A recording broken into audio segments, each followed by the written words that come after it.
ziarah semua. Pada hari ini, kita merayakan hari perayaan Santo Athanasius Agung. Sejarah Santo Athanasius Agung sangat menarik dan penuh inspirasi. Santo Athanasius Agung memiliki peran penting dalam kehidupan Gereja Katolik. Bagaimana Santo Athanasius Agung mendedikasikan dirinya kepada Gereja Katolik? Sekilas cerita tentang Santo Athanasius Agung. Santo Athanasius, yang dikenal sebagai Athanasius dari Alexandria, adalah seorang tokoh penting dalam sejarah kekristenan.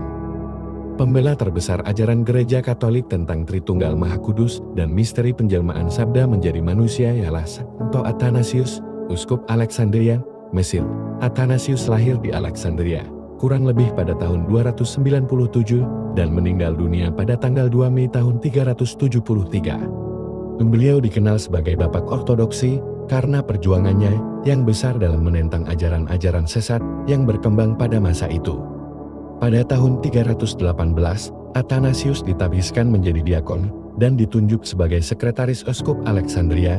Dalam kurun waktu singkat, setelah tabisan diakon itu, ia menerbitkan karangannya tentang rahasia penjelmaan.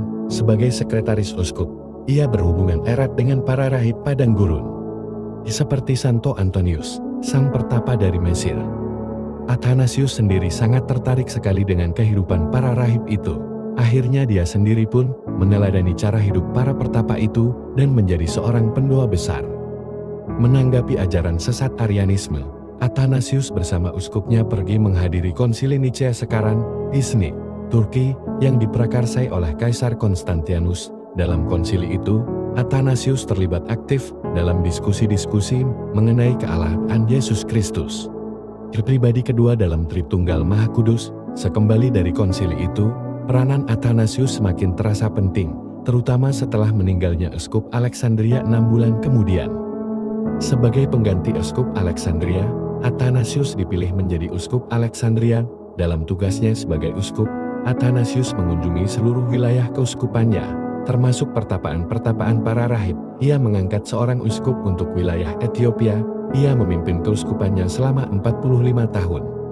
Pada masa kepemimpinannya, Arianisme mulai timbul lagi di Mesir. Dengan tegas Santo Athanasius menentang Arianisme itu. Ia banyak menghadapi tantangan. Sebanyak 5 kali ia terpaksa melarikan diri untuk menyelamatkan diri dari kepungan musuhnya. Santo Athanasius dikenal sebagai seorang uskup yang banyak menulis. Dengan tulisan-tulisannya ia berusaha menerapkan dan membela ajaran iman yang benar. Ia meninggal dunia pada tanggal 2 Mei tahun 373. Karyanya yang paling dikenal adalah 3 Orationis contra Arianos, pidato-pidato melawan kaum Arian. Warisan Athanasius tetap berpengaruh hingga hari ini, dan ia dihormati sebagai salah satu bapak gereja yang paling gigih dalam membela iman Kristen.